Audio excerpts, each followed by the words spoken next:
The arrival. The galaxy had waited for this day with quiet confidence. Alien envoys and military commanders stood gathered at the docking station, orbiting a neutral world at the edge of known space. Their ships, shining and well-ordered, floated like a wall of pride behind them. For weeks they had whispered to each other about the humans. Many thought Earth was young and weak. They expected the humans to arrive in a simple shuttle, small and harmless, carrying their representatives. Nothing more. The aliens laughed among themselves before the meeting. They believed the humans had nothing to show. Their fleets were larger, their technology older, their empires far older than Earth's fragile rise. The docking bay was prepared for something modest, a shuttle with painted flags, maybe an escort vessel at most. The stage was set for Earth to be humbled. But as the hours turned, the first sign of something different appeared. A faint tremor rippled across the station's sensors. Small vibrations moved through the airless void, felt only by the instruments but powerful enough to alert even the most careless technician. Alien eyes turned toward the dark horizon of space, confused. No shuttle could cause such a signal. No simple transport vessel carried that kind of weight.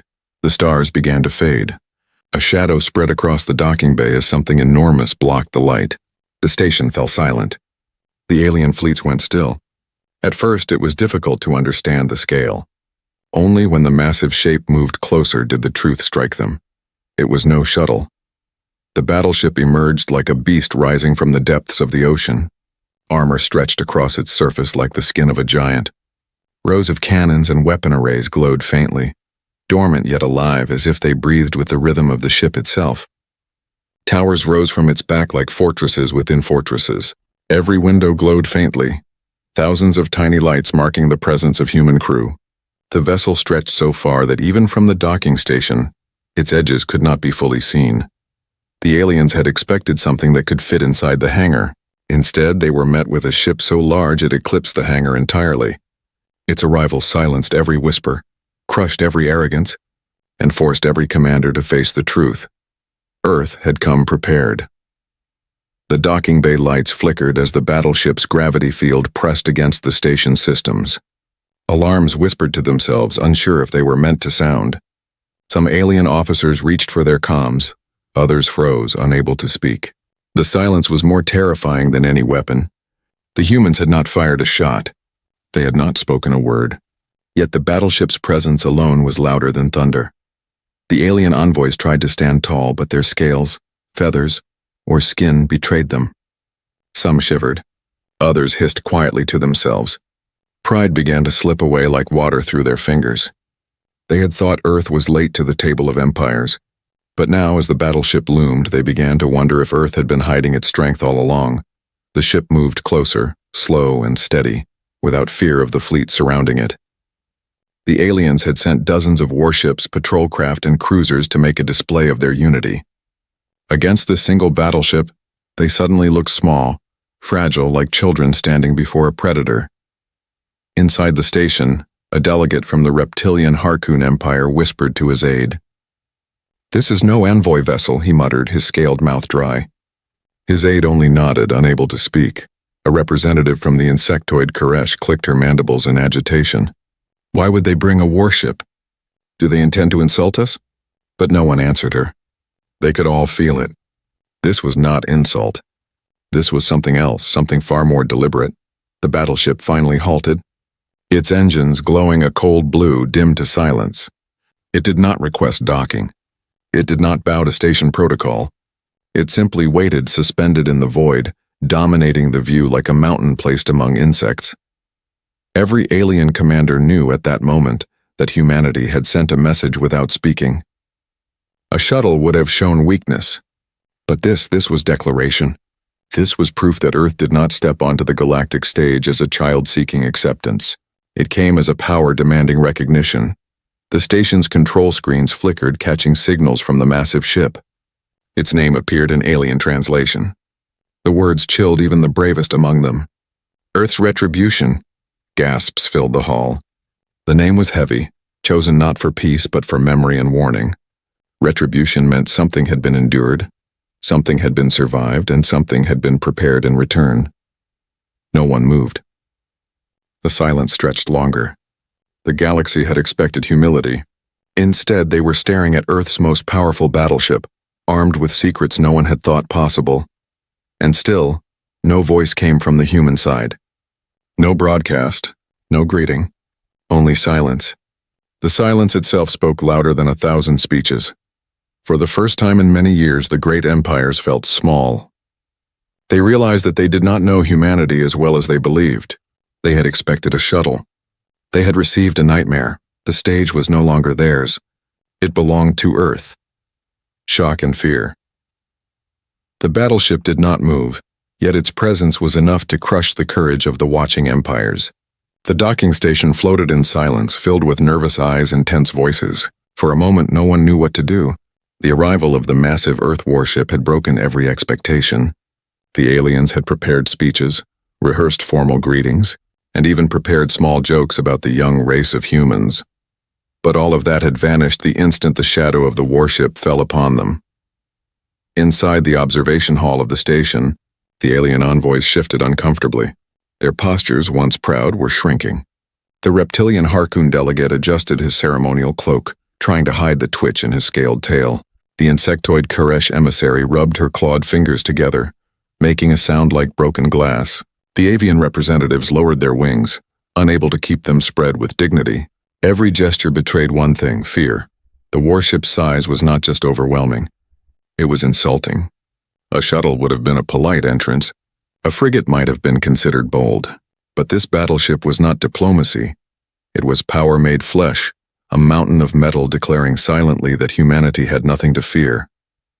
Why would they send such a thing? Whispered the envoy of the crystalline Vayari, his glowing body dimming faintly. To show arrogance, another alien muttered bitterly. No, said a third voice low and heavy. Not arrogance. This is warning. The words spread like sparks across the hall. A warning. The humans had not come as guests. They had come as a force. Across the station, alien officers rushed to their consoles. The docking station's sensors scanned the battleship, trying to measure its weapons, its defenses, its crew. The results came back and the numbers stunned them. Thousands of missile silos, hundreds of rail cannons, shield generators stronger than anything in their databases. The ship itself was longer than 3 of their heavy cruisers combined. An officer from the avian fleet let out a sharp breath. If it fires, we will not survive. The commanders of the gathered fleets knew this was true. Their ships had surrounded the station in a proud formation, dozens of them shining like blades in the dark. But now, compared to the human battleship, they looked fragile. If war began here, the humans would not simply win. They would erase. The silence of the warship became heavier with each second. It did not broadcast, did not announce, did not explain itself. The humans had left the galaxy to wonder, to fear, to imagine. And imagination was often worse than the truth. Some alien minds raced with dark thoughts. Had Earth come to declare war? Had the humans uncovered some hidden technology? Some lost knowledge from ancient empires? Or worse, had humanity suffered something that forced it to build such a weapon? Fear was spreading. It was not just fear of the battleship, but fear of the unknown. The galaxy had believed it understood Earth, a small world with ambition but with limits. Yet this ship told a different story. A Koresh envoy clicked her mandibles sharply. This is no mistake. They planned this. They wanted us to see it. Her words were true. The humans had chosen to send not a message in words, but a message in steel. It was a declaration that Earth would not bow, would not play the role of a weaker race. Instead, Earth stood equal, perhaps even above, with a weapon none could ignore. The station's lights flickered again as the warship shifted slightly, aligning itself with the docking bay. Even this small movement sent a ripple of panic through the fleets outside. Some captains ordered their weapons to full readiness, though none dared fire. The commanders argued in hushed voices. To attack would mean destruction. To stay silent was humiliation. Inside the observation hall, the alien leaders finally understood the trap. Humanity had placed them in a position where every choice ended in weakness. If they attacked, they would lose. If they welcomed, they would bow. If they ignored, they would appear blind. The battleship was not only a machine of war, it was a weapon of fear. One of the envoys, old and scarred from decades of diplomacy, finally broke the silence. This is not arrogance. This is not insult. This is how humans say hello. The others looked at him, their faces pale, their bodies tense. His words carried weight. The humans were not here to be laughed at. They were here to remind the galaxy that peace with Earth was only possible if the galaxy respected Earth. The silence continued. The humans made no move. They simply waited, allowing the fear to grow, allowing the galaxy to look at itself and realize how unprepared it truly was. For the first time, the proud empires felt small. They had thought of themselves as lords of the stars. But now they felt like children facing a parent who had hidden their true strength until the moment it was needed. The fear would not leave them. Even if the humans spoke in peace, even if the warship left without firing, the image would remain forever burned into their minds. They would never again look at Earth as weak. They would never again believe humans were less. The galaxy had expected a shuttle. Instead, it was staring at the embodiment of Earth's will, and that will was terrifying. The first contact, the docking station's air was heavy, even though there was no air to carry weight in space. The silence of the human battleship pressed against every wall, every console, every heart that dared to beat within the station. The alien leaders and commanders tried to hide their unease, but their eyes kept turning toward the black shape outside the viewport. It was not just a ship anymore. It had become a question that none of them wanted to answer. When the first signal came, it was so sudden that several envoys flinched. A voice clear and steady broke through the comm channels. No grand introduction, no music. No translation errors, just a human voice, direct and unshaken. "This is Earth's retribution," the voice said. "We come representing humanity." The words carried no threat, yet they dripped with force. Every alien present leaned closer, trying to measure the tone, searching for weakness. There was none. The voice was calm, controlled, but it was also firm. It was not the voice of a petitioner. It was not the voice of a supplicant begging for a seat among the stars. It was the voice of a power speaking as an equal, perhaps more. The alien commanders glanced at one another, unsure who should answer. The insectoid Koresh envoy was the first to speak, her mandibles clattering nervously. "You arrive with a warship when a shuttle was expected. Why? What does Earth mean by this display?" The human voice did not change. Earth does not send shuttles when the stakes are survival. Earth does not come weak into halls of power. We arrive as we are, and we arrive prepared. The words rolled across the station like thunder. The alien leaders whispered among themselves. Some hissed with anger, others shrank with caution. A reptilian delegate slammed his claw against the table. "This is intimidation. This is insult." "You mean to threaten us?" The human voice answered without pause. "We do not threaten, we show. You asked for humanity. This is humanity." A chill spread through the observation hall. There was no boast in the words. No laughter, no arrogance. It was the kind of statement that could not be argued, only understood. The humans were not trying to frighten. They were simply speaking their truth, and that truth was heavy. The avian emissary leaned forward, his feathers shivering. "If peace is your goal, then why bring a weapon that could shatter this station with a single volley?" "Because peace," the human replied, "cannot survive without strength to protect it." That single line silenced the room. The alien commanders realized that every excuse they had prepared, every speech of superiority, every quiet plan to humble Earth had already been shattered. The humans had turned their very presence into a shield and a sword. They had spoken words that no empire could deny. The crystalline envoy finally spoke, his glowing body flickering with uncertainty. "If this is your peace, then what is your war?" The human voice paused for a moment. The silence after the question was worse than any answer. Finally, the reply came, low and steady. "Pray you never learn." The message hung in the air like a blade above the necks of all who listened. Even those who hated the humans the most felt their hearts weaken. The battleship outside the station was no longer just a machine. It was proof that the humans had endured something the galaxy could not understand, something that had forged them into steel. The alien fleets outside shifted uneasily.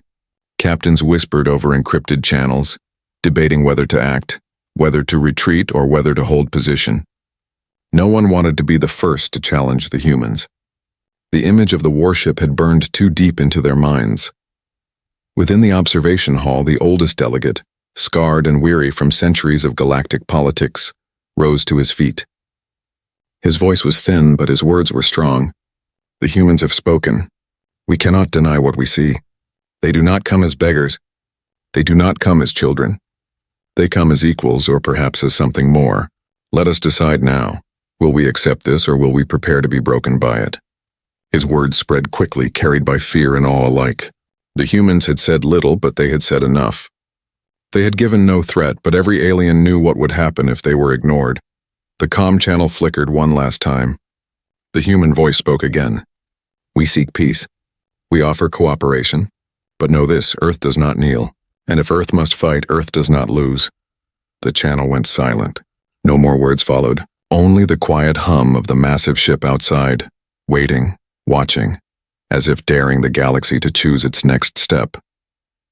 The alien leaders sat frozen. Some stared at the floor. Others stared at the ceiling. None dared meet the eyes of their rivals, because deep inside they all knew the same thing. The galaxy had changed forever in that moment. The humans had spoken their first true words on the galactic stage, and with those words the balance of power had shifted. The test of power, the silence, could not last forever. Fear had spread, but pride is a poison, and in the galaxy's halls pride ran deep. Among the alien fleets, some commanders clenched their fists and sharpened their words. They could not allow themselves to tremble before one ship, no matter how large. In the dark void outside the station, orders were whispered. A single cruiser detached from the alien formation, engines burning bright. Its captain, a veteran of many battles, believed the humans were bluffing. He saw the massive ship, yes, but he refused to believe that one vessel could outmatch the might of the gathered empires. To him, the humans were children dressing as warriors. The cruiser sent a signal, sharp and mocking. Human vessel, your size does not frighten us. Stand down or be fired upon. No answer came. The human warship remained silent, still watching. The alien cruiser drew closer, weapons warming. The station's envoys gasped, some begging their commanders to stop. But arrogance burned hotter than caution. To the aliens, allowing the humans to display such power without challenge was a humiliation greater than war. Then, without warning, the cruiser fired. A bolt of plasma tore across the void, glowing bright against the stars. It struck the side of the human battleship with a flare of light. For a moment, the aliens thought they had scored a point, that they had cracked the armor of the massive ship. But as the light faded, reality set in. The warship had not even flinched. Its shields absorbed the blast without strain. The only sound across the comms was silence, heavier than before. And then, the humans answered. The battleship moved at last. Its massive hull shifted slightly, and in a blink one of its rail cannons aligned with the alien cruiser. The weapon hummed for less than a second before it fired. A single slug of metal, accelerated to impossible speed, crossed the distance in an instant. The alien cruiser never had a chance to react. The projectile punched through its shields as if they did not exist. It tore through the ship's hull, splitting it in two, and a heartbeat later the vessel erupted in a silent bloom of fire. Pieces of metal scattered across the stars, glowing fragments fading into the void. The station trembled with shock. The alien envoys screamed, shouted, or fell silent in horror. The gathered fleets froze in place. The humans had not unleashed a volley. They had not needed to. One shot, precise and perfect, had ended the challenge completely. The voice of the human officer returned to the comms, steady and cold. We warned you. Peace does not survive without strength. Do not test us again. No one spoke in reply. The wreckage of the cruiser floated outside the station, a grave reminder that the humans had not bluffed. They had not exaggerated. Their ship was not a symbol. It was reality. Some alien commanders lowered their weapons immediately. Others hesitated, torn between rage and fear. But the truth was clear. If the humans wished, they could destroy everything here. No alliance, no fleet, no empire could stop them. Inside the observation hall, the avian envoy whispered, trembling. It was one shot. Just one shot. The crystalline delegate's body flickered like a dying flame. They did not fire to destroy us. They fired to show us, and that was the most terrifying part. The humans had held back. They had not unleashed the full fury of their warship.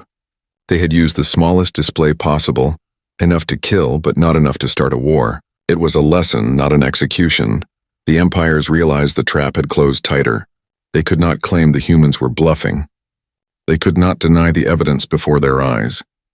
Humanity had revealed only a fraction of its power, and even that fraction was enough to humble them. Some envoys demanded retreat, whispering that their fleets should scatter before the humans chose to strike again. Others whispered of revenge, of uniting all their power to crush Earth before it grew stronger. But those voices were weaker now, drowned out by the echo of the rail cannon's shot. The human battleship returned to silence, waiting as if nothing had happened. Its calmness was more terrifying than the shot itself. The humans were not nervous. They were not hurried. They were in control. The galaxy had seen wars, had seen empires rise and fall, but it had never seen a race so young, so bold, wielding a weapon of such precision and power. It was no longer a question of whether humanity would be accepted. It was now a question of whether anyone dared to stand against them. The aliens had expected a shuttle. Instead, they had tested Earth's deadliest battleship, and in that test, they had learned a truth that would haunt them forever. The final message, the wreckage of the alien cruiser still drifted across the stars, glowing fragments turning slowly in the void. Every envoy in the docking station stared at it, unable to look away. That broken ship was no longer just metal and fire. It was a warning carved into the heavens. A reminder that humanity did not bluff, humanity did not bow, and humanity did not ask permission. Silence had returned, but it was no longer the tense silence of waiting. It was the silence of fear. The silence of minds trying to grasp the scale of what they had just seen. For generations, the galaxy had believed Earth was weak, a young race stumbling into the stars with hope and arrogance. But the destruction of the cruiser had shattered that belief in one heartbeat. The comms flickered again. The same human voice filled the hall, steady, unshaken. "Earth does not seek war," the officer said. "But understand this. If war is forced upon us, we will end it, quickly, permanently." The words spread like fire through the room. Some envoys whispered in anger, some in despair. Others simply bowed their heads. The humans were not pleading for peace, nor were they demanding submission. They were declaring their position with absolute clarity. Earth stood ready for peace, but Earth also stood ready for war, and no one could doubt which outcome would be worse for the galaxy. The avian emissary finally spoke, his feathers trembling. "Why show us this? Why bring such terror when you claim to want peace?" The human voice did not hesitate. "Because peace without respect is slavery, and Earth will never wear chains." The words hit harder than any cannon fire. They carried the weight of history, of survival, of a people who had fought too long and lost too much to ever kneel again. Every envoy felt it. This was not arrogance. This was conviction. The crystalline delegate glowed faintly, his body dimming as if in surrender. "Then what do you want from us?" There was a pause before the answer came. "Recognition, equality, peace if you will have it. But make no mistake, Earth's hand is open, not because we are weak, but because we are strong enough to choose peace." The alien leaders exchanged looks, each of them understanding the trap laid before them. To reject humanity now would be madness. To accept was to admit that Earth had forced their hand. But there was no path left but the one the humans had cut. The human voice spoke one final time. "Remember this day. Remember what you saw. If you walk with us, we will walk with you. If you stand against us, you will not stand long." The transmission ended. The battleship outside the station began to turn, its engines glowing brighter. Slowly, with the grace of a predator leaving the hunt, Earth's retribution pulled away from the station. Its massive frame moved through the darkness, dwarfing every other ship in its path. The alien fleets did not move. Not one vessel dared to follow. Not one dared to fire again. Inside the station, silence remained. The envoys sat frozen, their hearts heavy with the truth. They had expected a shuttle. They had prepared speeches and laughter, prepared to watch humanity crawl before them. Instead, humanity had arrived with its deadliest battleship, spoken few words, and left the galaxy shaken. From that day forward, none of the empires would look at Earth the same. The story would spread faster than light, whispered in every council hall, every military base, every academy. The humans had revealed themselves not as supplicants, not as servants, but as equals, and perhaps as something greater. The galaxy had learned a lesson carved in steel and silence. Earth's peace came with strength, and Earth's strength came with finality. As the last glow of the warship's engines faded into the void, the alien leaders knew the truth that none of them dared speak aloud. Humanity had not asked for respect. Humanity had taken it, And from this day forward, the galaxy would never again forget the name of Earth.